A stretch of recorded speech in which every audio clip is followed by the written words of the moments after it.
नमस्कार दोस्तों।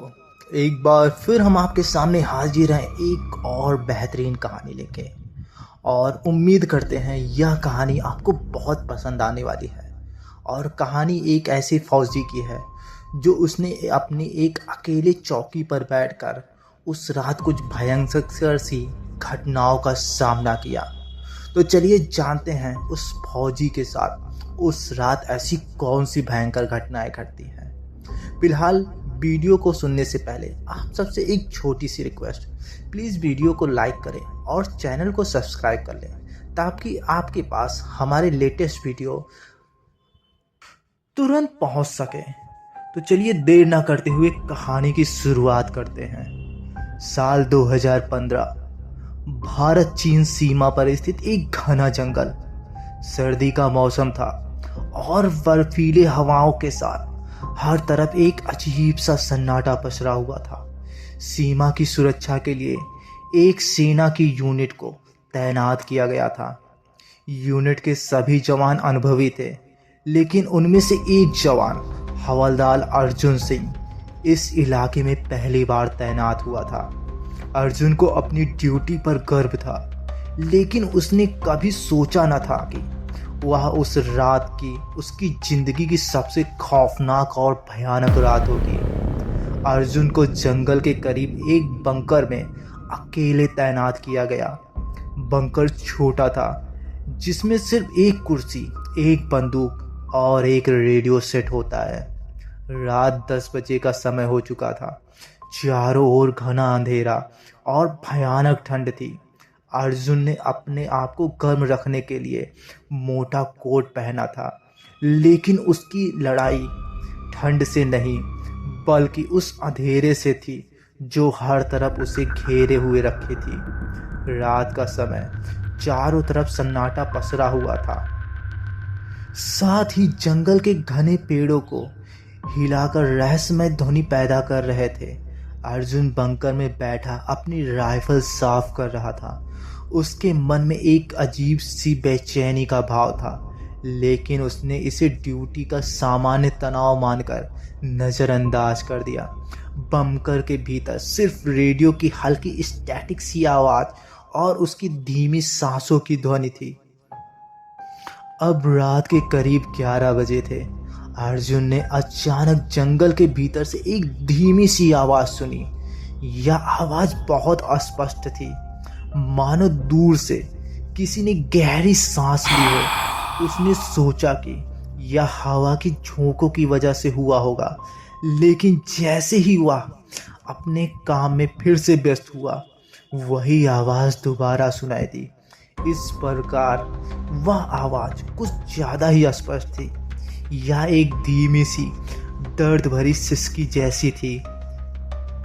यह सुनते ही अर्जुन ने कहा, यह क्या है? और उसने अपनी टॉर्च उठाई और बंकर के दरवाजे के पास जाकर खड़ा हो गया। उसने टॉर्च की रोशनी जंगल की ओर डाली। टॉर्च की हल्की रोशनी में पेड़ों की छाएं लहराती हुई लग रही थी, मानो वो जीवित हो। कुछ क्षणों तक वह चारों तरफ दौड़ता रहा और उसकी नज़रों में कुछ भी असामान्य नज़र नहीं आता। उसने सोचा शायद यह उसकी थकावट का असर होगा।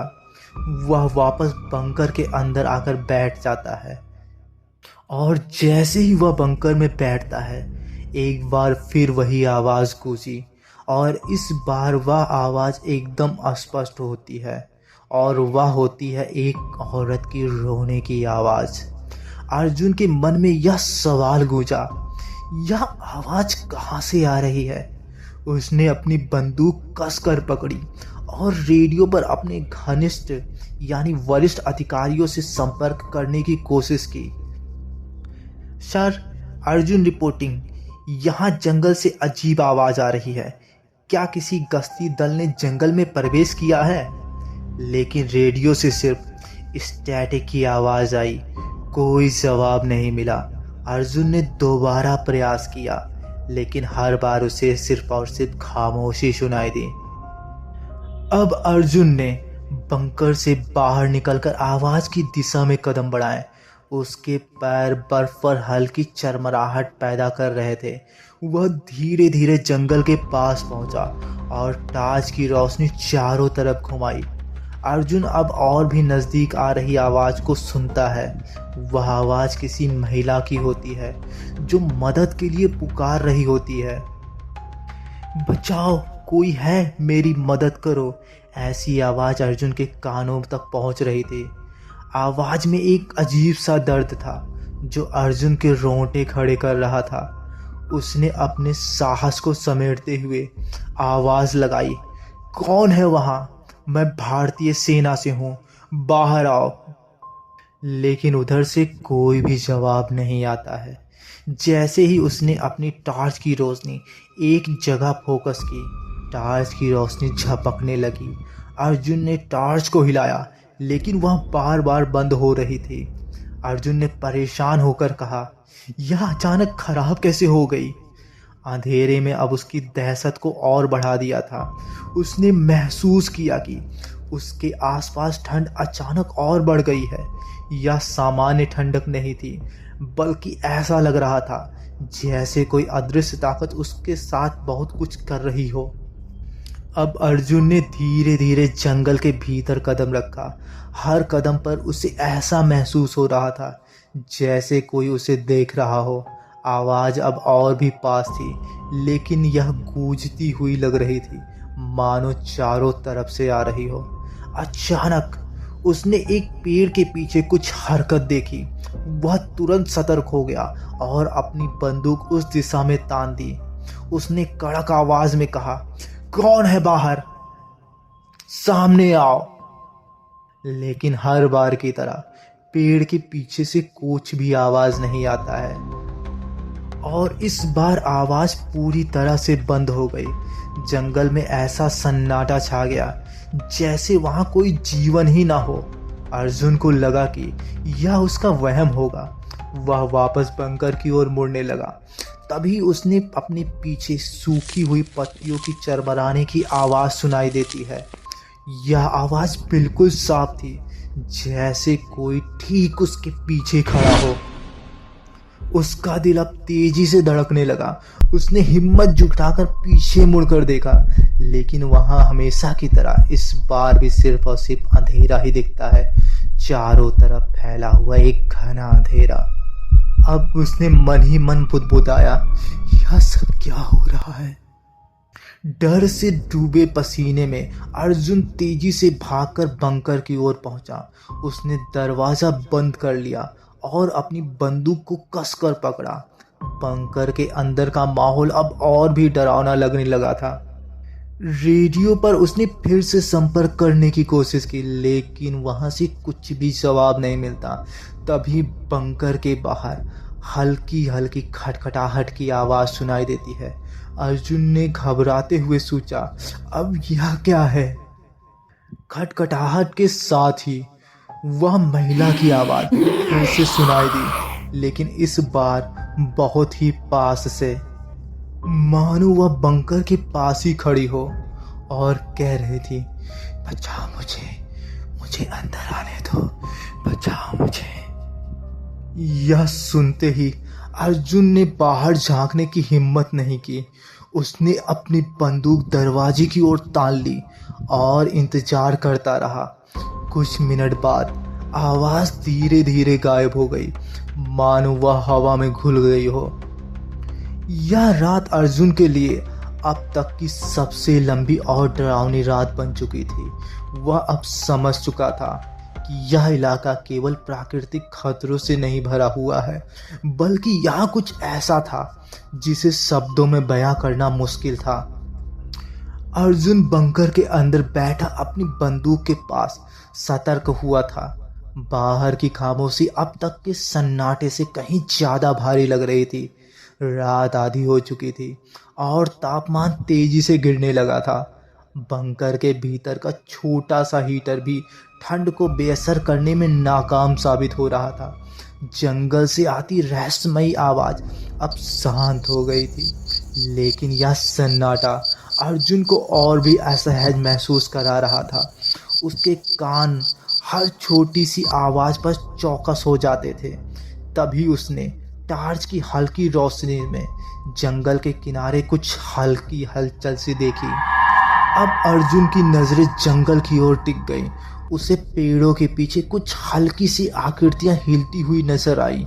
ये परछाइयां इंसानी आकार की थी, लेकिन उनके हाव भाव असामान्य थे।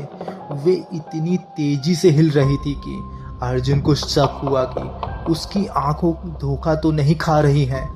उसने तुरंत अपनी टॉर्च उस दिशा में घुमाई। रोशनी पेड़ों के झुंड पर पड़ते ही परछाइयां गायब हो गईं। अर्जुन ने सोचा कि शायद यह पेड़ों की छाया और हवा की वजह से हुआ होगा। उसने खुद को दिलासा दिया, अर्जुन, तुझे घबराने की जरूरत नहीं है। लेकिन जैसे ही अर्जुन ने अपनी टॉर्च बंद करने वाला ही था, उसने फिर से देखा। इस बार परछाइयां और साफ थी। यह परछाइयां अब एक जगह स्थिर नहीं थी। वे धीमे धीमे बंकर की ओर बढ़ने लगी। अर्जुन को यकीन हो गया कि यह कोई जानवर नहीं हो सकता है। आकृतियां इंसानी जैसी थीं, लेकिन उनकी चाल असामान्य रूप से अजीब सी थी, जैसे कोई बहुत भारी कदमों से झटके लेने के साथ चल रहा हो। अर्जुन ने अब चिल्लाकर पूछा, कौन है वहां? वहीं रुक जाओ, नहीं तो मैं गोली चला दूंगा। लेकिन उसके ऐसा कहने पर भी परछाइयां रुकी नहीं। इसके बजाय वे अब और तेज गति से उसकी ओर बढ़ने लगी। अर्जुन ने घबराकर अपनी बंदूक उठाई और टॉर्च की रोशनी फिर से डाली, लेकिन इस बार परछाइयां गायब हो चुकी थीं। अर्जुन कुछ क्षण तक बिल्कुल चुपचाप खड़ा रहा। उसकी सांसें तेज हो रही थी। उसे लग रहा था कि उसके चारों ओर कुछ है जो उसे देख रहा है, लेकिन वह खुद उसे देख नहीं पा रहा था। अब वह अपने आप को समझाते हुए वापस बंकर के अंदर आकर बैठा ही था कि बंकर के बाहर सूखी पत्तियों की चरमराने की आवाज़ सुनाई दी। यह आवाज़ पहले धीमी थी, लेकिन धीरे धीरे तेज होती जा रही थी। ऐसा लग रहा था जैसे कोई उसके बहुत करीब आकर रुक गया हो। अर्जुन ने खिड़की के छोटे से एक छेद से बाहर झांका। उसे जंगल के अंदर हल्की लाल रंग की रोशनी चमकती हुई दिखाई दी। यह रोशनी असामान्य थी। ना तो यह किसी टॉर्च की लग रही थी, ना किसी जुगनू की। यह रोशनी धीरे धीरे एक बिंदु से निकलकर फैलने लगी। अर्जुन ने महसूस किया कि रोशनी के फैलते ही चारों तरफ ठंड और भी बढ़ गई थी। उसने अपनी बंदूक उठाई और बंकर के दरवाजे के पास खड़ा हो गया। जंगल से एक बार फिर हलचल शुरू हो गई। उसे पेड़ों के बीच से वही परछाइयां फिर से हिलती डुलती नजर आई, लेकिन इस बार वे हवा में तैरती हुई लग रही थी। अर्जुन ने अपनी बंदूक तानकर एक बार फिर से चिल्लाया, मैं भारतीय सेना का सैनिक हूँ, तुरंत रुक जाओ वहीं, वरना गोली चला दूंगा। लेकिन उसका चिल्लाना बेअसर रहा। परछाइयां अब और नज़दीक आ चुकी थीं। उन्होंने इंसानी आकृति तो ले रखी थी, लेकिन उनके शरीर से कोई ठोस परछाई नहीं बन रही थी। ऐसा लग रहा था जैसे वे अंधेरे में बने धुएं के गुच्छे हों। उनकी आंखें लाल जलती हुई सी दिखाई दे रही थी और उनका आकार धीरे धीरे बड़ा होता जा रहा था। अर्जुन ने बिना कुछ सोचे समझे एक फायर किया। बंदूक की आवाज़ घने सन्नाटे में गूंज उठी। गोली चलने के बाद परछाइयां गायब हो गई। अर्जुन को कुछ क्षणों तक ऐसा लगा कि अब सब कुछ सामान्य हो जाएगा, लेकिन तभी बंकर की खिड़की पर एक जोर से दस्तक हुई। उसने दूसरी ओर खिड़की की तरफ देखा तो उसे वही लाल आंखों वाली आकृतियां खिड़की से झांकती हुई दिखाई दी। इस बार वह आकृति और भी भयानक थी। उसकी आंखों से खून जैसा लाल रंग टपक रहा था। अर्जुन ने खिड़की के पास जाने की हिम्मत नहीं की। अर्जुन ने पूरी रात डर के मारे बंकर के अंदर बिताई। यह सब देखकर अर्जुन ने अपने आप को बंकर के एक कोने में छिपा लिया। बंदूक हाथ में कसकर पकड़ी और दरवाजे को किसी भी हालत में ना खोलने का फैसला किया। अब अर्जुन के माथे से पसीने की बूंदें ठंडे वातावरण के बावजूद लगातार गिर रही थीं। रात के पिछले घटनाक्रम, जंगल की परछाइयां, लाल रोशनी, खिड़की पर दस्तक उसके मन पर गहरा असर डाल चुके थे। रेडियो पर लगातार संपर्क करने की कोशिश नाकाम हो चुकी थी। बंकर के भीतर सन्नाटा इतना गहरा था कि अर्जुन की अपनी ही सांसों की आवाज़ सुनाई देती। हर छोटी से छोटी आवाज़ उसे डराने के लिए काफ़ी थी। तभी अर्जुन को बंकर के बाहर सूखी पत्तियों की चरमराने की आवाज़ एक बार फिर सुनाई दी। अर्जुन की सांसें थम गई। यह आवाज़ किसी इंसान के चलने जैसी थी, धीमे लेकिन भारी, जो पत्तियों और बर्फ के कुचलते हुए बंकर के करीब आ रहे थे। अब आवाज़ लगातार सुनाई दे रही थी। अर्जुन को ऐसा लग रहा था जैसे कोई बंकर के चारों ओर चक्कर काट रहा हो। अर्जुन ने तुरंत टॉर्च को उठाया, लेकिन टॉर्च अभी भी खराब थी। उसने खिड़की से बाहर झांकने की हिम्मत जुटाई।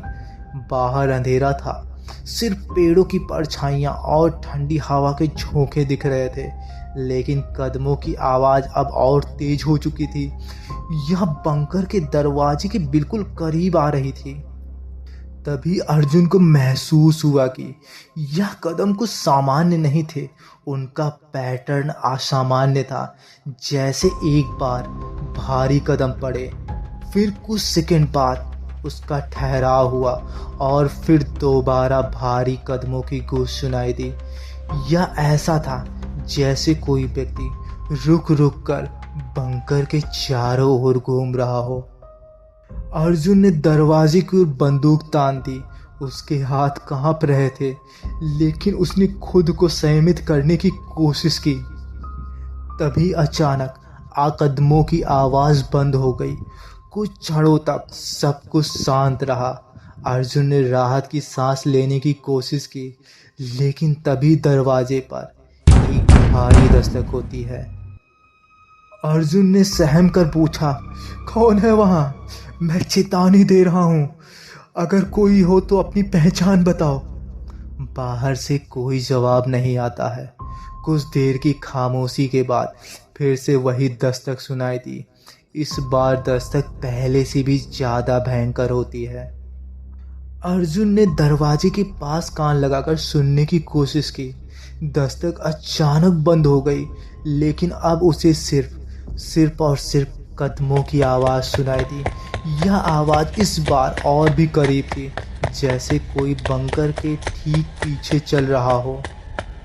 जब अर्जुन ने खिड़की से बाहर झांक कर देखा तो सब कुछ शांत था। बर्फ पर हल्की परछाइयाँ गिर रही थीं, लेकिन कोई भी जीवित व्यक्ति दिखाई नहीं दे रहा था। और कुछ ही सेकंडों में उसे बंकर के दाहिनी ओर कुछ हलचल सी महसूस हुई। वह जल्दी से खिड़की के दूसरे छोर की ओर भागा और झांक कर देखा। उसने जो देखा उसके तो होश ही उड़ गए। एक इंसानी आकृति पूरी तरह काले कपड़ों में लिपटी बंकर के चारों ओर घूम रही थी।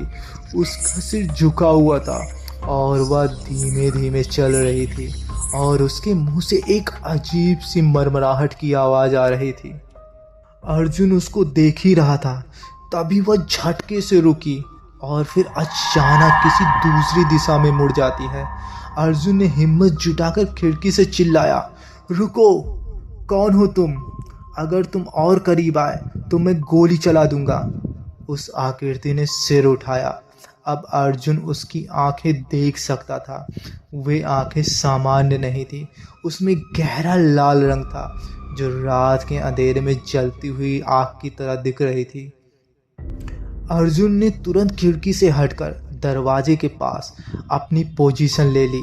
उसने बंदूक की नली को दरवाजे की ओर किया और खुद को तैयार रखा। बाहर कदमों की आवाज़ फिर से सुनाई दी। ऐसा लग रहा था कि वह आकृति अब दरवाजे के बिल्कुल करीब आ गई हो। कुछ क्षणों के लिए फिर से सन्नाटा छा गया। अर्जुन की धड़कनें तेज हो चुकी थीं। तभी दरवाजे पर एक जोर से ठोकर लगी। और अर्जुन ने तुरंत ही गोली चला दी। गोली की आवाज़ एक बार फिर पूरे वातावरण में गूंज उठी। तभी अर्जुन ने दरवाज़ा खोलकर बाहर देखा, लेकिन वहाँ कोई भी निशान नहीं होते हैं किसी के। अब अर्जुन को पूरी तरह एहसास हो चुका था कि यह कोई इंसान नहीं बल्कि कुछ अलौकिक शक्तियाँ थी। रात के इस हिस्से ने अर्जुन को मानसिक रूप से पूरी तरह से झकझोर कर रख दिया। उसे यकीन हो गया कि इस जंगल में कुछ ऐसा है जो इस दुनिया में नहीं होता है। अर्जुन का डर अब चरम पर पहुंच चुका था। बंकर के बाहर हुई घटनाओं ने उसके मन में गहरी बेचैनी और खौफ भर दिया था। हर गुजरता पल उसे और भी भारी लगने लगा था। कदमों की आवाज़ और दरवाजे पर दस्तक के बाद जो सन्नाटा छा गया, वह अब उसे और भी परेशान कर रहा था। अब अर्जुन को अपने चारों तरफ एक फुसफुसाहट सी आवाज़ सुनाने दे रही थी, और उस फुसफुसाहट में एक ही आवाज़ साफ दिखाई सुनाई दे रही थी अर्जुन को। वो था अर्जुन का नाम। कोई उसका नाम लेकर उसे बाहर बुला रहा था। यह सुनते ही अर्जुन ने अपनी आंखें बंद की और खुद को शांत करने की कोशिश की, लेकिन जैसे ही अर्जुन ने आंखें खोली, उसे बंकर के एक कोने में परछाई दिखाई दी। यह परछाई धीरे धीरे उसकी ओर बढ़ने लगी। अर्जुन ने अपनी बंदूक उस परछाई की ओर तान दी, लेकिन उसकी उंगलियां टिकर को दबाने में कांप रही थीं। परछाई अब और भी करीब आ चुकी थी। अचानक वह परछाई हवा में घुल गई और ऐसा लगा जैसे किसी ने अर्जुन के गले को पकड़ लिया हो। अर्जुन ने घबराकर हवा में झटका मारा और वह अपने घुटनों के बल गिर पड़ा। उसका गला सूख चुका था और उसके शरीर से एक अजीब सी ठंडी फैल रही थी, और कुछ ही देर में अर्जुन वहीं पर बेहोश हो जाता है। सुबह की गश्त की निकलते हुए कुछ सैनिकों ने अर्जुन को वहां पड़ा हुआ पाया। वह ठंड से कांप रहा था और उसके शरीर पर कई घाव थे। उसकी बंदूक और टार्च पर वहीं आसपास ही गिरी हुई मिली। अर्जुन को जब होश आया तो उसने अपनी यूनिट को पूरी रात में जो भी घटनाएं हुई बताई, लेकिन उसके साथियों ने जंगल की जांच की तो वहाँ कुछ भी असामान्य नहीं पाया। अर्जुन को यकीन था कि वह जो कुछ देख चुका था वह सच था, लेकिन उसके पास अपने दावों को साबित करने का कोई तरीका नहीं था। उस घटना के बाद अर्जुन ने उस जंगल के बारे में कभी किसी से बात नहीं की, लेकिन उसकी आंखों में जो खौफ था वह यह बताने के लिए काफ़ी था कि उसने कुछ ऐसा देखा था जो इंसानी समझ से परे था। तो दोस्तों, ये कहानी थी अर्जुन की। उम्मीद करते हैं ये कहानी आपको बहुत पसंद आई होगी।